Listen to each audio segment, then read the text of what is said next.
Over the course of the Dragon Ball series, Krillin went from being a conniving rival of Goku to his best friend. Today we're going to be going over the evolution of Krillin from his less than illustrious beginnings to now. But before we get into the life and times of Krillin, subscribe to CBR and ring that bell to join our notification squad so you never miss any of our Dragon Ball videos. Without further ado, let's get started. For people new to the Dragon Ball series, we can absolutely understand why the Dragon Ball franchise can be overwhelming. There are so many creators that even creator Akira Toriyama can't keep them all straight at times. When he prepared to write Dragon Ball Super Broly, he had to catch up on the character by watching the old non-canon movies starring Broly. What we're saying is, if you sometimes confuse the Saiyans, we don't blame you. But even if you struggle to keep them straight at first, there's one character who's always looked remarkably different from the rest. And we're not talking about Piccolo here. Krillin is much shorter than most of the other characters, but there's something even more noticeable about him. If you can't sniff out his major character trait, we'll just let you know that he has no nose. Sniff out, I get it. No, Toriyama didn't forget to add one, it's by design. According to Toriyama, Krillin can actually breathe through his skin. Now, whether that was always intended to be the case or whether Toriyama came with it after forgetting to add a nose, we can't say for sure. Although his shiny bald head is certainly a focal point, he isn't naturally bald. He shaved it while undergoing monastic training and just got in the habit of keeping it that way. While he and Goku are training under the tutelage of Master Roshi, he remarks that shaving his head helps him access his ki better. And we find out later that he isn't just saying this to make excuses for male pattern baldness. Later on, when Krillin settles down in Dragon Ball GT, he grows out his hair. His bald head exposes the 6 dots on his forehead, which are actually burn scars. They're from a process called moxibustion, which involves burning herbs into someone's skin. Krillin has undergone a ton of physical and wardrobe changes over the years, especially when compared to his best friend Goku. When Krillin first showed up in Dragon Ball in the Fortune Teller Baba Saga, he's wearing a short sleeve yellow shirt with purple straps on each side. They went with a pair of orange Chinese pants and a purple belt. Things changed during the 21st and 23rd martial arts tournaments, when Krillin began to dress more like Goku. Apparently he liked this style since he stuck with it through the Vegeta Saga and the Namek Saga. During the Frieza Saga, he changes things up in a big way, but for the Cell Saga, he's back to the classic Goku-style uniform. During the Buu Saga, we finally get to see Krillin with some hair. Hey, looking good, Krillin! He switches his wardrobe up and is seen rocking a way more casual style. After marrying Android 18, it seems his style became way more laid back. Hey, we hear that tends to happen in a marriage, so Krillin is no exception. During Dragon Ball Z Resurrection F, we see Krillin working as a police officer, wearing a very colorful uniform. Otherwise, he seems to take his cue from Android 18 and goes between business casual and just plain casual in Dragon Ball Z. During Dragon Ball GT, we see that his substantial amount of hair is now gray, and he's even decided to go with a full mustache. Krillin's rocking the stash, nice. Originally, Krillin was a monk from the Orin Temple, where he trained since he was 4 years old. Not only did Krillin start out weak, but he was frequently a target of bullies. Some people trained to fight for noble reasons, but Krillin wanted to be able to stand up for himself and maybe attract some girls in the process. Hey, that's pretty much the oldest motivation of all time if you think about it. But if you thought Krillin's appearance has changed a lot, that's nothing compared to how far his character has come. Like many characters, there was a time when Krillin absolutely hated Goku. For a time, Krillin and Goku had an adversarial relationship, which worked out well for both of their personalities. Goku might be the strongest guy around, but he's not the sharpest Saiyan in the drawer, despite being generally kind-hearted. In contrast, Krillin started out as a profoundly jealous person who struggled to follow the rules. Goku and Krillin were rivals while training with Master Roshi, but soon, the two of them settled into an easy camaraderie and eventually became friends. Why can't we be friends? Not only did Krillin learn to stop hating Goku, but he generally became less self-centered and jealous. Although he's a much kinder, gentler Krillin at this point, he's far from perfect and retains some of his less desirable traits, just to a lesser degree. Not only is Krillin an important character to Goku, but he's important to the audience as well. Most of the characters in the series are some sort of alien imbued with what are essentially superpowers,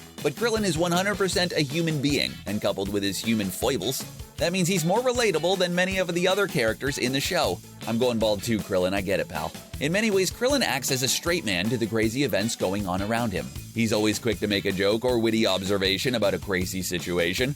Sure, he's strong, but there are tons of strong characters out there. It's easy to say that personality is more important than strength when you're a puny human like us and Krillin, but there's no denying he does add a lot to the show. Krillin is the definition of an underdog, despite being way stronger than the average human. During the 25th World Martial Arts Tournament, Yamcha remarks that Krillin is the strongest human being in the world. Akira Toriyama echoed this sentiment during an interview in which he called Krillin the strongest Earthling male.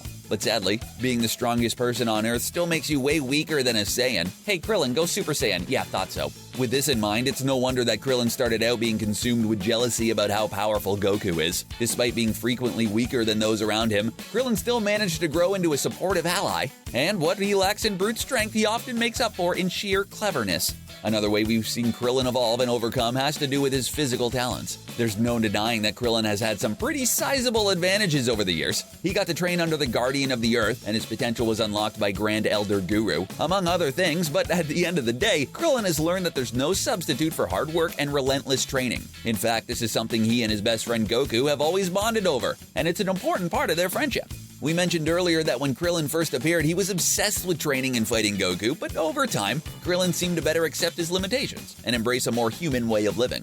Goku might be the greatest fighter in the universe, but he's actually a pretty terrible father and husband. He reluctantly married his wife Chi-Chi, and his oldest son Gohan was pretty much raised by Piccolo. But in comparison, Krillin seemed much happier to settle into a more mundane married life. In fact, his clothing choices seem to represent the fact that he lives a much more balanced life than Goku. Sure, training is important, but so is spending time with your family. One huge trope in Dragon Ball is that there are a lot of characters, and sometimes they tend to come and go. Launch was a huge part of the show in the beginning, and then she just disappeared without a trace. Akira Toriyama even made up a story about her ending up on a farm after she left the show, as if Launch was a beloved pet, and Toriyama is a parent who didn't want to deal with his kids. But Krillin has managed to stick around and be a consistently important character over the years. That's a big deal for anyone in this series, especially a human. Not only that, but we see him do a ton of mundane things other than fighting. Now, despite being a super strong Super Saiyan, Goku has a lot of flaws. He's not very bright, and he has the attention span and memory of a goldfish, but he's really big on forgiveness and redemption, despite how someone has wronged him.